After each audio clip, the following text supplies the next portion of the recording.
Up at 0450, out of the house by 455, and onto I-4 by 0500, State Road 44 at 520, and New Smyrna by 5:50 a.m. 3 minutes later, and I was sitting at Canal Street as 3 big 6-axles were doubling out of the yard, pulling out onto the main.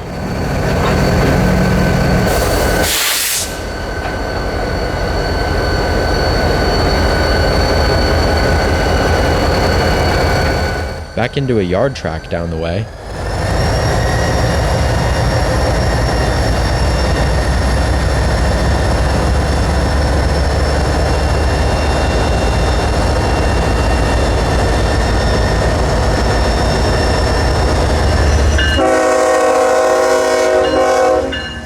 Out on the main again.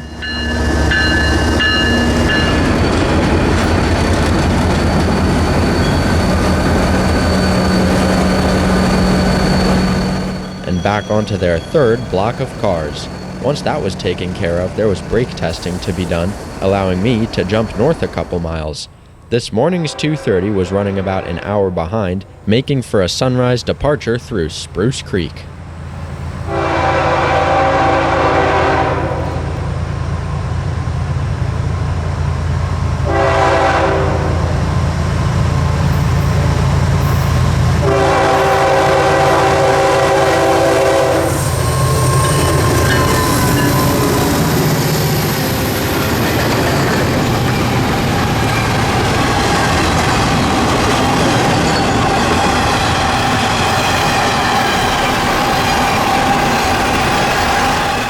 Today's 230 had 2 General Electric ES44C4s sandwiching a 38-year-old SD40-2 originally built for the Union Pacific.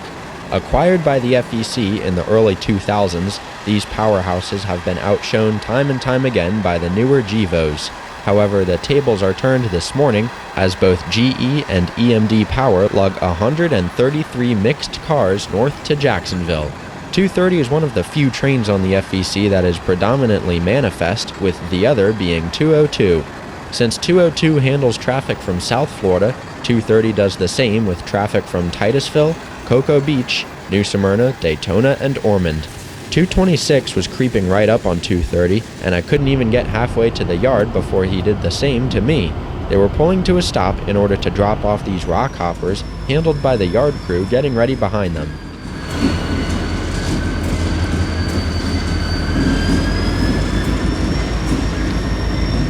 Things were looking pretty bleak from here, so I went to go find breakfast. After that, I headed north to Ormond to try and intercept a mystery southbound. At this hour, on this part of the railroad, there's almost never a southbound unless it's got passenger cars behind it. I was expecting the train to make quick time because, well, that's just what FEC does. What I wasn't expecting was to pull right up on the train, still clueless as to what it could be.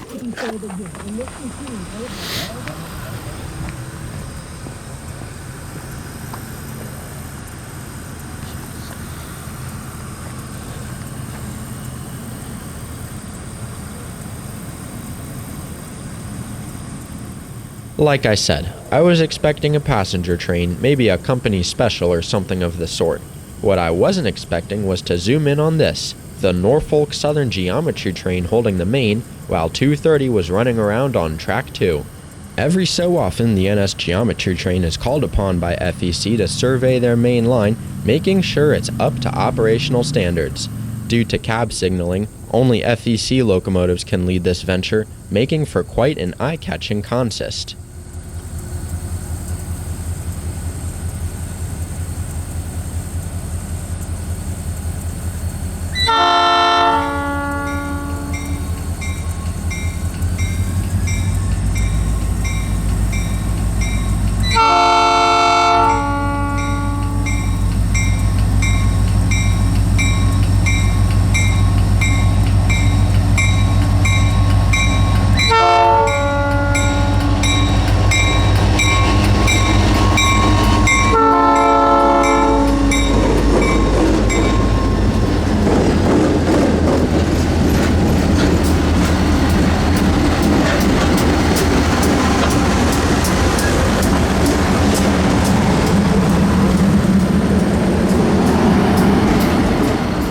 Nicknamed the Brick, research car number 38 is ballasted down to simulate a locomotive and its effect on the track.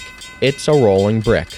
Analyzing 38's effect is research car number 36, curiously equipped with an air horn over its vestibule. Train 503 was holding a slow speed in order to allow 226 to pass on track 2. 226 made better time than I had expected, so this is all I ended up with. But not to worry, I had made it to the Tomoka River in time to get 503 hurtling across.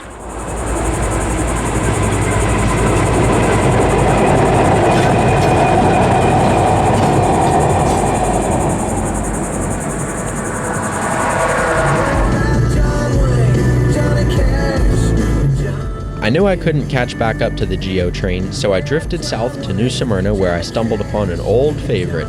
Setting up at Pecan Street, I was quickly taken back to one of my first trips out to the tracks. Me and my dad were regulars here at Pecan Street, even going as far as ordering pizza to our car one desperate evening.